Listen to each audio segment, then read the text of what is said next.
Welcome to Ones and Twos, Foreign Policy's economics podcast. Every week we take two different data points. We tell you how they explain the world. I'm Cameron Abadi, FP's deputy editor, joining you from Berlin, Germany. With us, as always, from his studio in New York is Adam Tooze, FP's economics columnist. Hi, Adam. Hi, Cameron. Good to be here.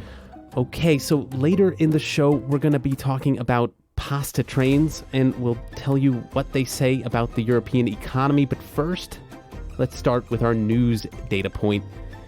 This week, that number is 5, as in 5%. That's the rate of inflation in the United States as calculated by the Labor Department for the month of September. Basically, that means consumers are paying 5% more on average than they were a year ago for goods and services. That's higher than the Federal Reserve's 2% inflation target, and that's started a lot of conversation. Today we're talking inflation. Prices are rising all across the country, and they're rising pretty quickly. Inflation rising 5% since last year as the economy recovers, the fastest pace in nearly 13 years. So is inflation really 5%? Is it transitory or persistent? Is this a new permanent condition? And is this level of inflation even a problem? Or is it maybe even a good thing? As usual, Adam, I want to start with a basic question. My recollection is that prices are set by the relationship between supply and demand. So if prices are going up, which side of that equation is responsible here? Is this a change in how much people are demanding or how much supply of stuff is available? Well, certainly supply is playing a major role here. And you see that best if you break this number down that we're talking about. When you talk about inflation, we normally mean the Consumer Price Index, which is issued by the Bureau of Labor Statistics. The aim of the CPI is to give you a handle on the cost of living of an urban household. So it includes food and beverages, housing, apparel, transportation, medical care, education, communications, all of those things. And right now, what we're seeing are some pretty huge disparities between these different components of the CPI. And that's kind of telling us that things are out of kilter on the supply side.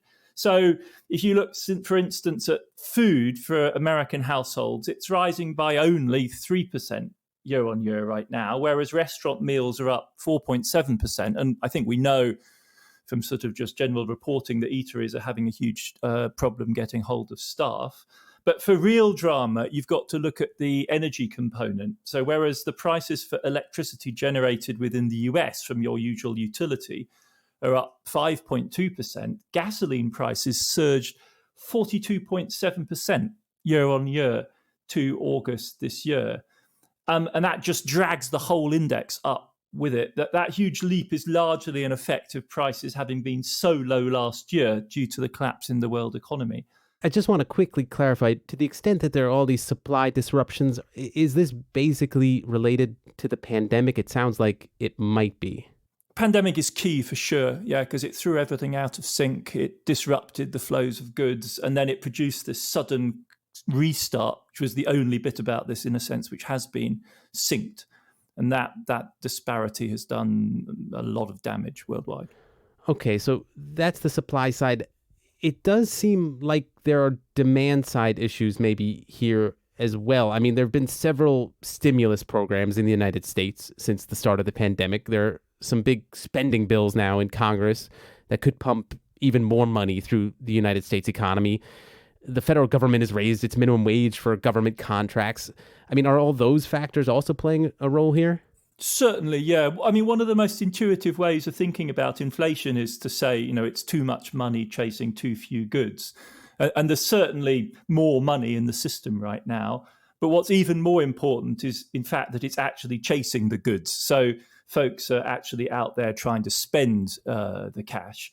Consumer spending grew at an annualized rate of 12% in the second quarter of 2021. That's April to June. The crucial thing to understand about these kind of numbers in the US is that American statisticians annualize growth rates. So it's not that it will actually grow 12% over the course of the whole year. But if the rate of growth in that second quarter were to continue over a year, hypothetically, it would add up to a 12% increase. Okay, so I get the argument for why this would be temporary or transitory, which it seems to be the word that people use when they're talking about inflation. I mean, we're talking about discrete causes that are rooted in the pandemic on the supply side and the demand side for what's triggering some of these issues. Those then presumably would eventually subside. But what's the argument for why this would be permanent or persistent? I mean, is it basically that there would be some kind of positive feedback loop so people are going to start expecting higher prices, so they start demanding higher wages, which leads to higher prices, et cetera, et cetera, et cetera?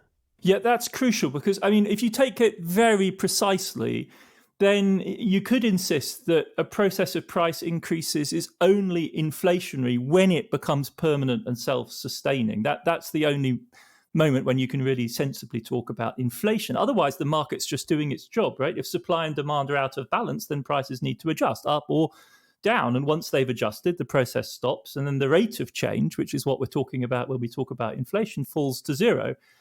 So the question really is, how might a process become self-sustaining? Well, if we go back to our demand and supply thing, you could continuously add new injections of cash, but there's frankly little prospect of that. The Biden administration is having a hard enough time trying to get the latest round of stimulus through. And in many cases, they're actually paid for through higher taxation. So we may actually in 2022 face a sort of negative shock from the government side. That's one of the things I think the Democrats are worrying about. And there's certainly not much sign of runaway private credit creation. So that's the demand side.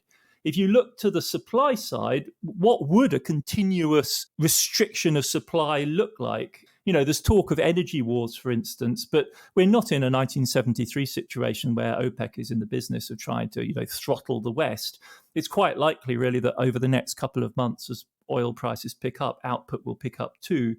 What we saw in the past, and I think this is what's really on people's minds, is in the 1970s in particular, a sort of institutionalized system where the expectation of inflation became institutionalized in what are called cost of living adjustments. And it was, in fact, with that process in mind that the CPI index was created in the first place 100 years ago, to manage the surge of inflation after World War I and to give trade unions and employers some sort of basis on which to bargain. And by 1976, as inflation surged again, starting in the late 60s in the Vietnam War, so-called COLA clauses, so cost of living adjustment clauses, covered 61% of the American workforce. So that really did create a considerable flywheel effect in which price increases would trigger wage increases, which drove costs up, which could then tempt employers and producers to raise prices again. So though there's a lot of talk about a sort of return to 70s era inflationary conditions, I think it would be frankly astonishing if what resulted from all of this was a sustained 70s style wage push campaign. I think that's really belongs to the realm of fantasy right now. Okay, so this is partly about expectations, and you just gave, I think, a lot of plausible reasons not to expect this to continue to be a problem. But in this context, how are we supposed to understand the parade of people who've been coming out in public on TV saying this inflation really is persistent? I mean, by arguing that inflation is persistent, they're telling people to be worried. I mean, aren't they contributing to the problem? They're telling people to expect a problem coming up. So should we see this as a kind of attempt to work the refs? I mean, is this trying to influence the Fed, which needs to really decide what to do about all this? Yeah, that's a great phrase. I'm going to steal that. The idea of them like being a bunch of belligerent players giving the refs a hard time, trying to intimidate. I think that's spot on. In 2020, the Fed carried out a policy review and then announced that in future it would engage in what's called average inflation targeting. So it would aim not to stay below 2%, but at 2% on average. So that means they would allow overshooting as well as, aiming for some undershooting. And then to compound the uncertainty, think about the timing here. They announced this August 2020, and then the vaccines arrive, the stimulus begins to kick in, the recovery takes off, then we hit the supply chain bottlenecks. So we have demand, supply, and a policy shift all happening at the same time. And that's when the politics get serious. So you see the ref kind of uncertain about the call, and so everyone piles in to pick up your great image. Yeah, I should say I used to work as a referee for young girls basketball, and I can confirm that working the reps works. I mean, I used to have parents. Is the tape, Cameron? Is the tape? What we want to see is footage. No.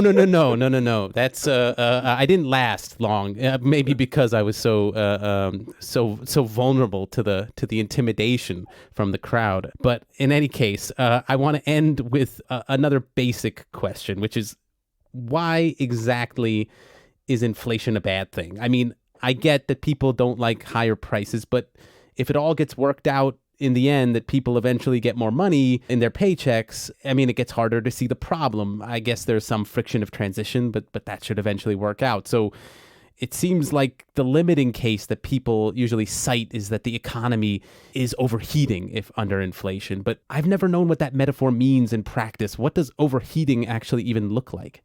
Yeah, that's the thing about basic questions. They're often the best. Well, I mean, why is inflation a problem? I'll take the compliment. I'll take it. I'll take it. I'm standing up for the reader here, or the listener here.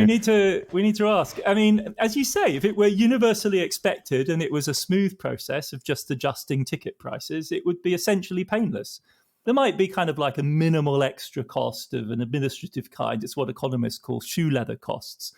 But it'd be trivial fundamentally. But the thing is that that's not generally how serious inflations play out. They're driven by the sort of thing we're seeing, painful supply shocks, or once upon a time in the 70s, by distributional struggles, clashes between workers and employers, which result in strikes. And they're often reflections of politics that have gone out of control and governments that can't manage their budgets anymore. And so in a sense, people fear inflation because they fear the causes of inflation. You could, however, say, and again, there's two sides to this argument. I mean, if you are in a society, a society burdened by huge debts, then a dose of inflation, either short and sharp or steady and moderate, may be precisely a way of achieving a rebalancing, because what it amounts to is basically a kind of tax, a kind of hidden, silent tax. And many serious economists, and I would support this position, thought before the crisis that we should really be aiming not for a symmetrical 2% target, but just flat out for a 4% inflation target. And that would actually be healthy. Certainly, it will be far better than the opposite, which is risking lowflation or even sliding into deflation when the tables are turned and it's the creditors who gain at the expense of folks who've borrowed money to invest in their businesses and educating their kids and so on, which is generally a recipe for recession and depression. Okay, I'm glad I asked that embarrassingly basic question, but we have to leave it there for now. We will be right back.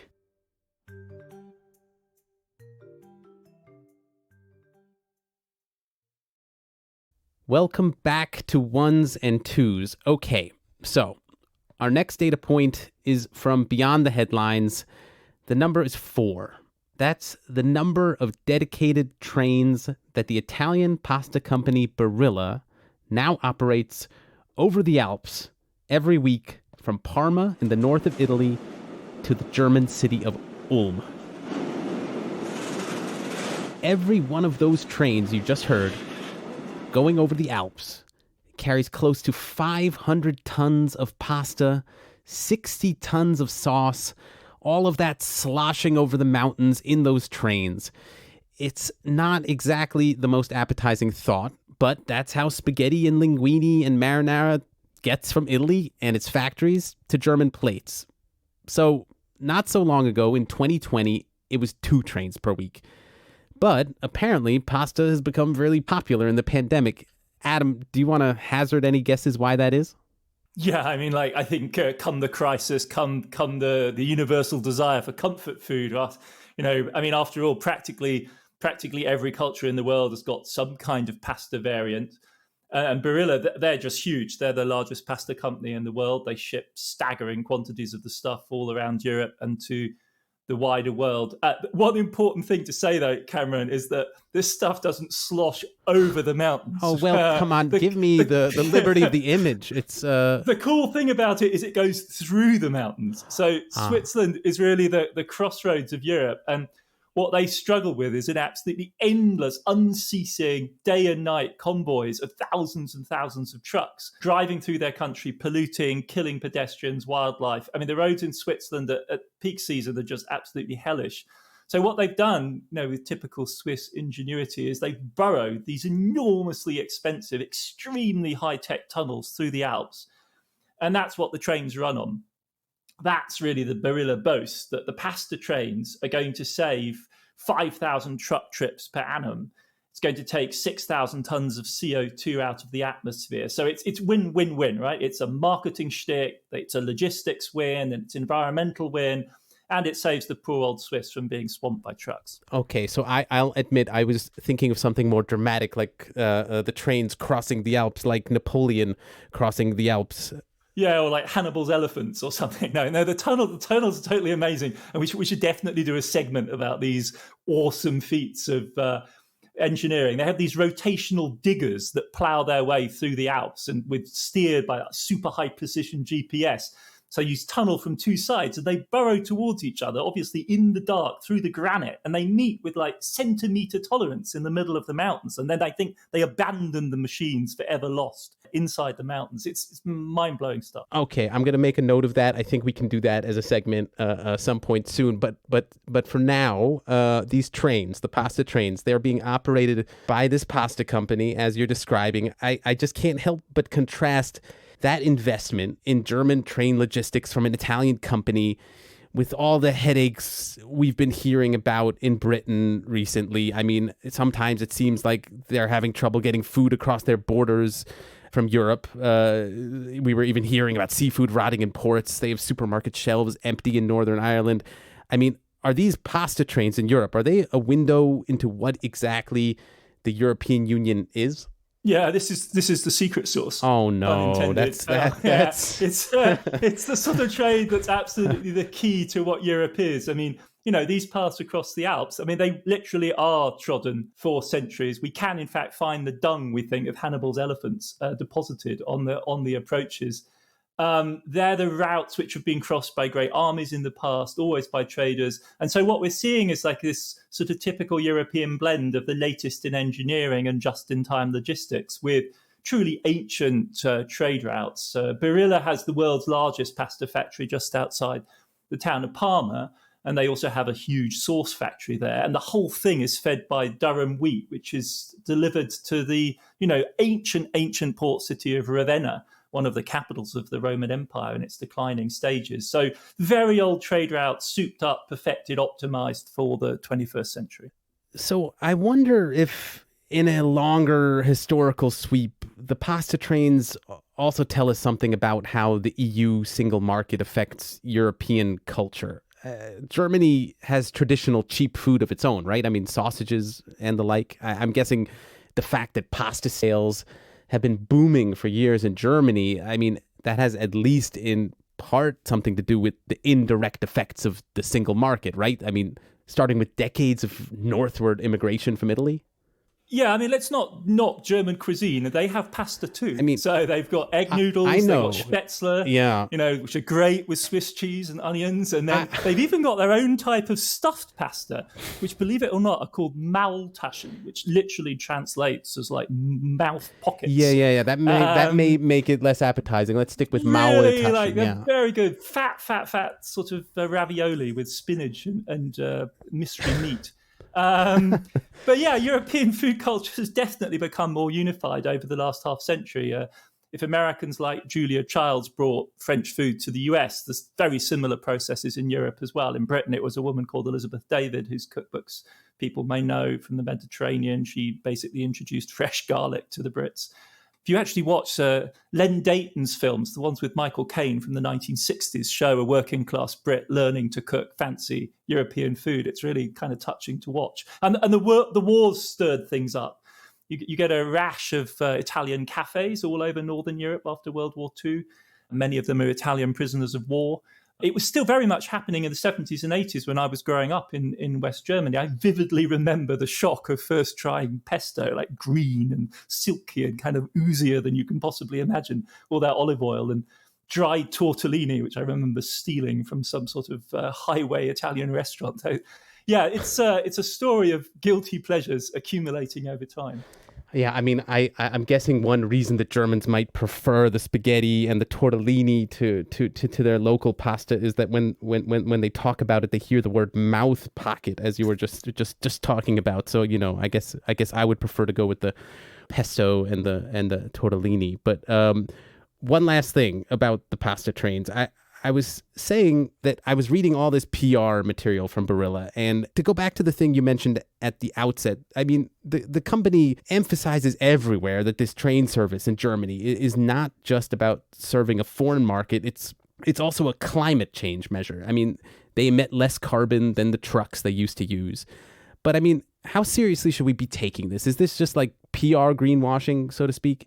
There's an element of that for sure. I mean, this is a profit-making company. But it's also significant, isn't it, that the context makes this worthwhile, right? That this is a kind of PR that actually works. I mean, they are selling you your pasta and tomato sauce, everyday evening family food as a contribution to tackling the climate crisis. It's quite something, really. There's a real point here because Europe is, a champion of climate policy, and one of its boasts is that its CO2 emissions, its carbon dioxide emissions, have been actually going down. But the one sector that has bucked that trend, where emissions have gone up over recent decades, is transport. In fact, they've gone up by a third since 1990, which is really bad news. If you've ever had the chance to visit, you'll know the Europeans are actually, absolutely addicted to cheap, short-distance flying.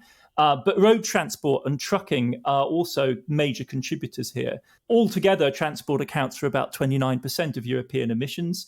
And of that, trucks and buses are about 5%. So anything that moves pasta shipments from the road, where you're burning diesel, to rail, when you can use electricity, and the electricity then can, of course, be generated from renewables, wind or solar, or in the case of Switzerland, it would be hydroelectric. Any of that's a win. And we need more and more stories like this. Okay, you heard it here first. Pasta trains are not only an engine of a world historical project in the form of the EU single market, but they're also a way of saving the planet. Okay, that does it for another episode of Ones and Twos. I'm Cameron Abadi. And I'm Adam Tooze. Our podcast is a production of Foreign Policy. Our show is written by me and Adam. It's edited by Laura Rosbrow-Tellem and Rob Sachs. Dan Efron is the executive editor for podcasts at FP. We're a few weeks into this. We've been getting great responses from folks online. Keep it coming. You can write to us through our email address. That's podcasts@foreignpolicy.com. Or try us through our Twitter feed. That's @onesandtwosPod. As always, make sure to subscribe to the podcast on Apple or your favorite podcast app. Thanks again. We'll see you next week.